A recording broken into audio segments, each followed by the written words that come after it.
সন্তান জন্মদানে কার ভূমিকা সব থেকে বেশি? আমার। আবার কার? আমি হলাম পিতা। আমি দান করেছি শুক্রাণু, আর সেই শুক্রাণুকে বহন করে বেড়ানোর দায়িত্ব তোমার। এই পুরুষতান্ত্রিক সমাজে এটা কোনো প্রশ্ন হলো যে সন্তান জন্ম দিতে কার অবদান সব থেকে বেশি? পিতার অবদান সব থেকে বেশি। হোয়াট? কারণ আমি তোমায় দিয়েছি শুক্রাণু। তুমি জানো শুক্রাণু দিতে আমার কতটা কষ্ট হয়েছে? তুমি শুধু পেটে ধারণ করেছিলে। আর কি অবদান আছে তোমার? একজন মায়ের অবদান। না, সন্তান জন্ম দিতে আমার কোনো অবদান নেই। আর আমার কি কি নেই একটু বলি। শুক্রাণু ধারণের সময় আমার কোনো কষ্টই হয়নি। একটি সন্তান জন্মদানের জন্য 23টি ক্রোমোজোম শুধু তোমারই ছিল, আর 23টি ক্রোমোজোম আমার ছিল না। তোমার শুক্রাণুটিকে পেটের মধ্যে বিন্দু বিন্দু রক্ত দিয়ে গড়ে আমি তুলিনি। প্রতিদিন, প্রতিটা মুহূর্ত, প্রতিটা সেকেন্ড ভয়ে ভয়ে আমি কাটাইনি যে সন্তানটি যেন নষ্ট না হয়ে যায়, যেন আমি পড়ে না যাই বাথরুমে, বেডরুমে, যেন আমি ঠিকঠাকভাবে না চলি, যাতে সন্তানটা আমার নষ্ট না হয়ে যায়, এর জন্যে আমার কোনো চিন্তাই ছিল না। বাবা, খুব ভালো ডায়লগ। সিজারের সময় মৃত্যু ঝুঁকি আমার ছিল না, সিজারের সময় মৃত্যু ঝুঁকি তোমার ছিল। সিজারের 24 ঘন্টার মধ্যে 1000 মিলি রক্ত আমার ক্ষরণ হয়নি, রক্তগুলো তোমার ক্ষরণ হয়েছিল।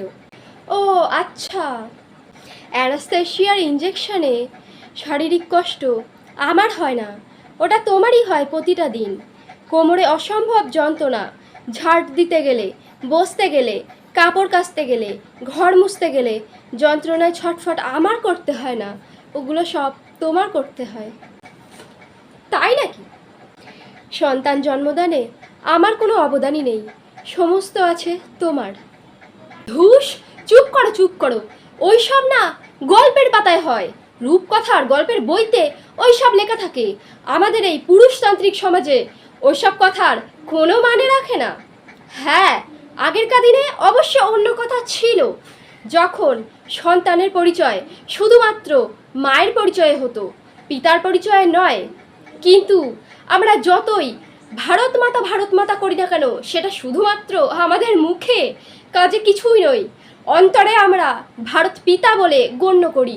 সুতরাং সন্তানের জন্মদানে একজন পিতার অবদান সব থেকে বেশি। মূর্খ তুমি নারী, এটুকু বোঝো না?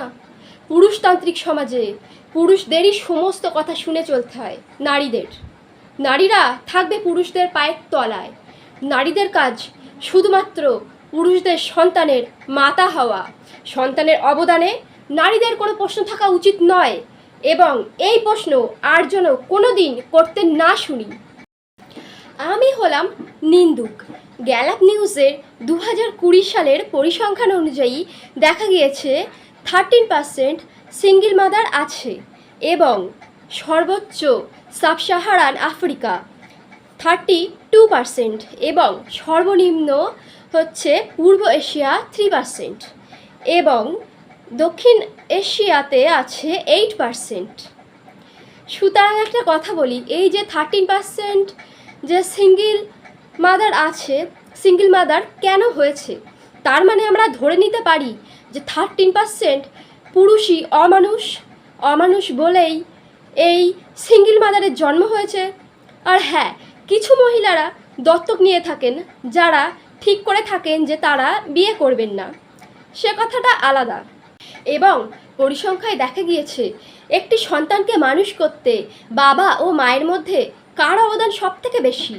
তাহলে শুনুন, 80% অবদান শুধুমাত্র মায়ের, বাবাদের 20% অবদান।